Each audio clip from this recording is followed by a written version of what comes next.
Good morning all students. उम्मीद है आप सभी घर में अच्छे होंगे और हमारे स्कूल वेबसाइट से आप लोग असाइनमेंट्स डाउनलोड करके जरूर से पढ़ रहे होंगे। आज हम लोग क्लास 10 के हिंदी के चैप्टर नंबर 4 मनुष्य और सर्प के बारे में हम लोग जानेंगे।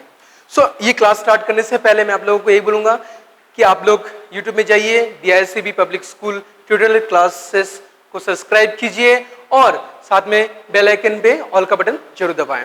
चलिए हम लोग आज क्लास स्टार्ट करते हैं। ये क्लास आज जो क्लास है वो मनुष्य सर्प पे है, जिसके कवि हैं श्री रामधारी सिंह दिनकर जी। यह कविता उस समय का घटना है जब महाभारत का युद्ध चल रहा होता है।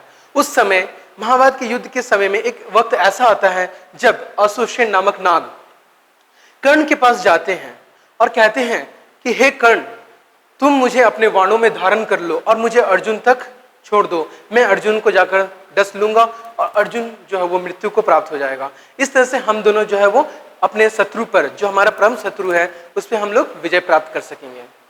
तब कर्ण अश्वसेन से कहते हैं कि हे अश्वसेन, तुम मानव मनुष्य जाति के लिए एक अभिशाप हो, श्राप हो, तुम उन सबके शत्रु हो। मैं आज अगर तुम्हारी सहायता लेकर आज अर्जुन पे विजय प्राप्त कर लेता हूं, लेकिन कर लेने के बावजूद भी मैं कभी भी मनुष्य को, मानव जाति को अपना मुख नहीं दिखा पाऊंगा। मैं भी तुम्हारी तरह उन सभी का शत्रु बन जाऊंगा। तो इस तरह से कर्ण जो है वो अपने अश्वसेन के उस प्रस्ताव को ठुकरा देते हैं। आज कविता का हम लोग पहली पंक्तियों को हम लोग जानेंगे। पहली पंक्तियां क्या क्या है, चलिए देखते हैं। चल रहा महाभारत का रण, जल रहा धृति का सुहाग। अर्थात रामधारी सिंह दिनकर जी महाभारत के युद्ध के उस वक्त का जिक्र करते हैं जब महाभारत का युद्ध चल रहा होता है। महाभारत का भीषण युद्ध चल रहा होता है और उस युद्ध में रानियों के सुहाग रूपी पति जो है वो युद्ध करते हुए रणभूमि में वीरगति को प्राप्त हो रहे थे। फट कुरुक्षेत्र में खेल रही नर के भीतर की कुटिल आग।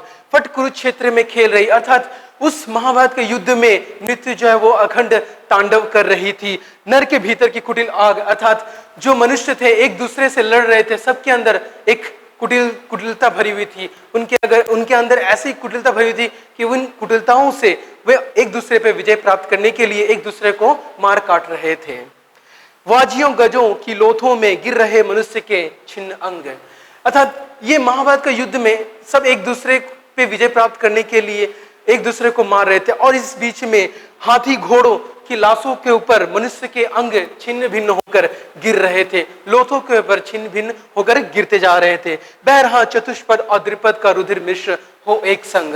क्योंकि हाथी घोड़े मनुष्य सबके लोथों, सबके लाश, सबके अंग कट कट के गिर रहे थे और सबके रक्त एक दूसरे के साथ बह चले थे। इस तरह से कहा गया यहाँ पे कि बह रहा चतुष्पद और द्विपद का रुधिर मिश्र हो एक संग। हर तरफ से हर किसी का, जो शत्रु है, जो मनुष्य है, जो जानवर पशु है, हाथी घोड़े, सभी के रक्त एक साथ मिलकर बहते जा रहे थे। इस तरह से रामधारी सिंह दिनकर ने कौरवों और पांडवों के युद्ध का चर्चा किया है।